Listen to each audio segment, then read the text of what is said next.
जेठ के दोपहरी घामे। अच्छा उसको बंद करवा दे ड्रोन वाले भैया। भैया हेलो, वो क्या बोल रहे थोड़ा सुनिए, ठंडा लगा था, बर्फ गिरा था, कम कर दिए। जमीन हो कुर्बा में ले लो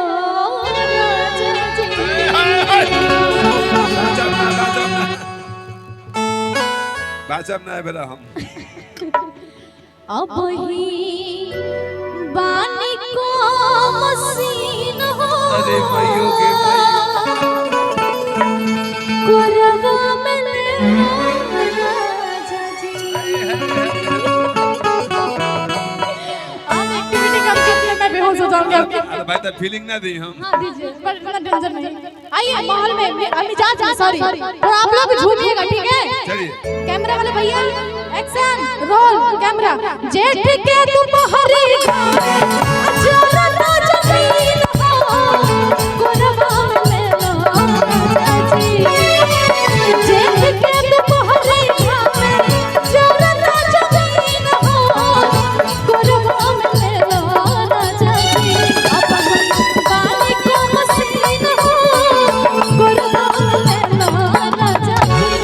अपन बानी को मसीन हो कुर्बा में ले लो राजा जी। जेठ के दोपहरी घामे अचारा तो जमीन हो कुर्बा में ले लो राजा जी। जेठ के दोपहरी घामे अचारा तो जमीन हो कुर्बा में ले लो राजा जी।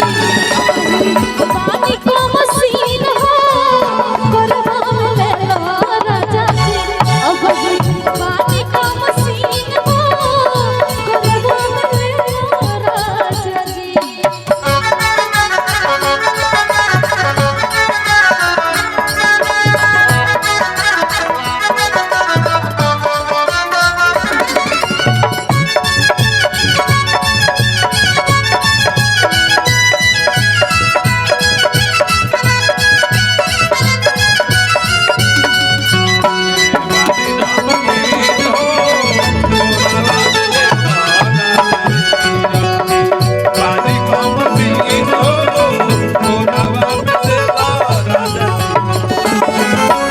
कृतिका जी बहुत ही सुंदर, सब लोग बहुत ही अच्छा डांस कर रही हैं आप लोग, और बहुत ही प्यारी लग रही है। बहुत प्यारी, हम तो बहुत कुछ नहीं, हम लोग क्या है, इतने सुंदर है आप लोग, एकदम ऐसा लग रहा है आसमान से उतर के जहाँ तक इस्माइल से दिया एगो चांद आप लोग रिकॉर्ड कीजिएगा ठीक है।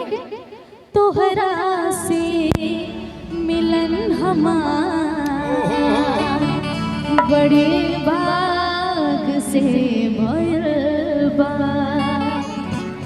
आसमान से उतर के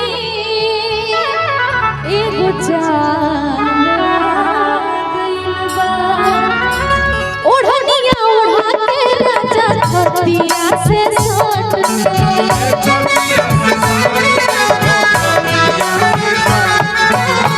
ओढ़निया ओढ़ा के राजा छतिया से सट बेरा दोपहरिया बाटे घर से तू हट। बस चुवता पसीना तर तर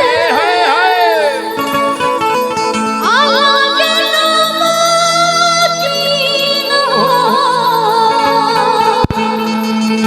कुर्बा में ले लो राजा जी। कहो लगा था तू सेटर तुड़ा के भागल बड़ा। लड़का को हाथ से बाजब ना है बेरा। देखिए एकदम कॉन्फिडेंस में खड़ा है, मतलब घर से भाग के पक्का आया होगा ये। उहे काम करे के है ना, घर से भाग के ला बाबू, घर से भाग के ला। कॉन्फिडेंस एकदम बेहतर है ना बाबू।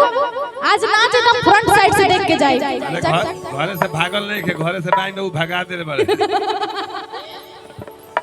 अच्छा अच्छा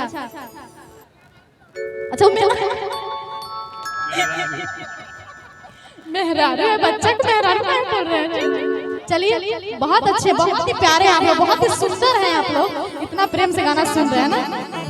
अच्छा बहिन है बहिन, असही सुंदर लगा तो सब बालू से दे धोले वालों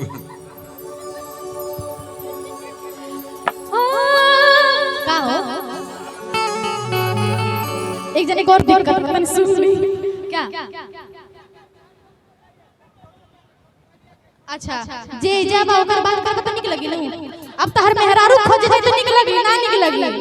चुआ तो पसना कर लागे नमकीन हो गोरवा ले राजा जी। चुआ तो पसना कर लागे नमकीन हो गोरवा ले पानी का मसीन हो पानी का मसीन हो गोरवा ले राजा जी।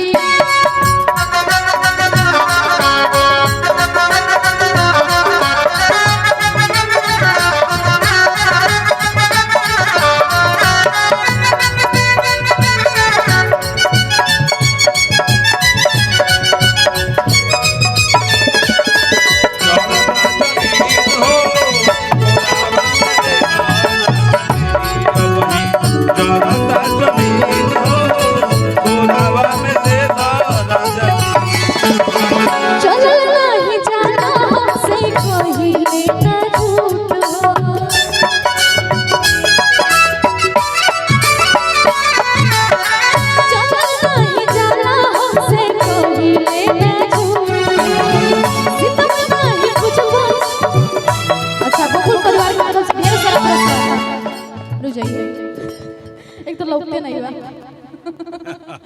पीछे जनरेटर पता नहीं क्या चल रहा है।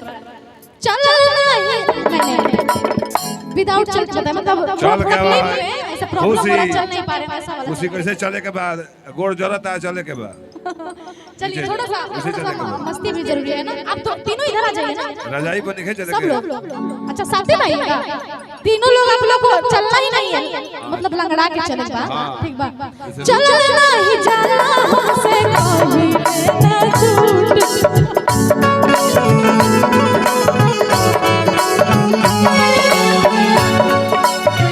भाई तो बुझा दे रजाई पे दौड़त नहीं चल।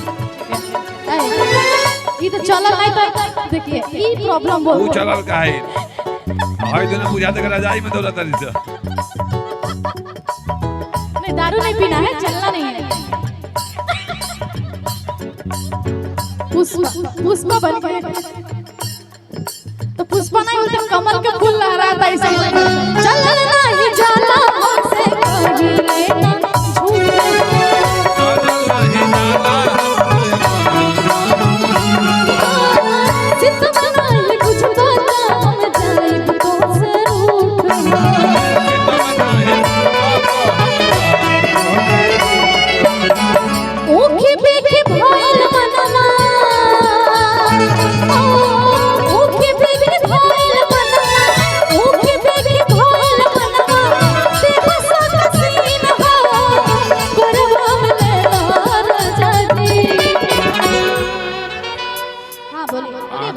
आंकवारी लड़की के बुलाई।